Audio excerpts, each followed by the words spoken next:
watchers from as wide a range of countries as Botswana to South Africa to Lebanon and Saudi Arabia. So you'll be pleased to know you've got a broad audience out there in addition to the one in the room. It's how we achieve diversity in ODI. We do it in part through our global reach. We're here to learn today about preparations feeding into the 4th UN Conference on the Least Developed Countries, which will involve an assessment of the last 10 years of engagement around least developed countries and also some ideas about new strategies for the next decade. The least developed group of countries, which includes landlocked and small island states, has been a focus in the UN really since the 1960s. So this is not a new grouping, although its number has changed quite significantly during that time. And it now amounts to, I think, officially 48. Am I right? 48 countries. There was 49 up until about 2007, now 48. And this is clearly a very diverse group of countries, but a group of countries that share some very important, I think, common features and characteristics. There is quite a lot of regional concentration in this grouping. 33 of the 48 are actually in Africa, 14 in Asia Pacific, and 1 in the Western Hemisphere in Latin America, which is Haiti. Average annual per capita income in the region of about $500 a year. So a group that is fairly far down the income ladder.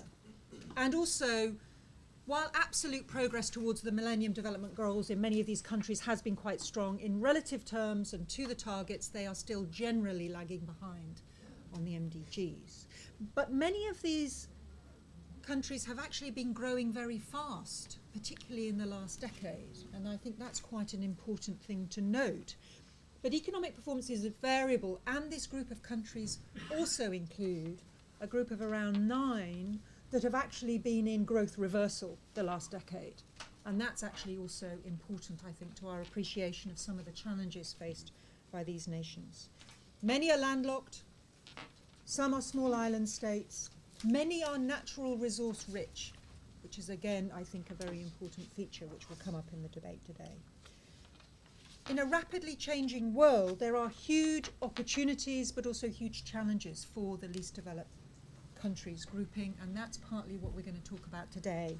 And we are delighted and honoured to have the Under-Secretary General and High Representative for the least developed countries in the UN, Mr. Sheikh Sidi Diarra, with us today to help us understand the trajectory towards the 4th LDC conference in Istanbul in May, and also some of the thinking about new strategies beyond.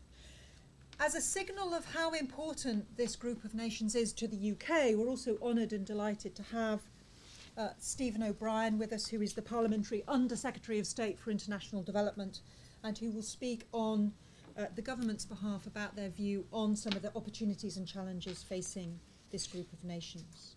We're also honoured and delighted to have Mr. Arjun Karki, International Coordinator of LDC Watch, which is an organisation with a base both in Kathmandu and in Brussels. And I asked him which he spends most time in, and he said, well, nowhere and everywhere. But he will help us understand some of the civil society perspectives, I think, on the forthcoming conference, LDC4 in Istanbul.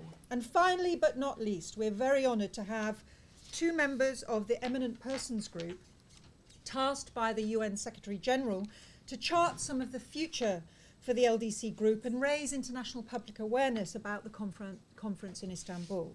And we have Mr. Louis Kasekende here from Uganda and Sir Richard Jolly, who are both members of that group. And I will be asking Louis Kasekende to give some responses to the panelists following their reflections. So without further ado, may I pass the floor to you, and you can guide us through some of the issues relating to Istanbul. Thank you very much, Ms. Evans, for having us here today. Good afternoon. My name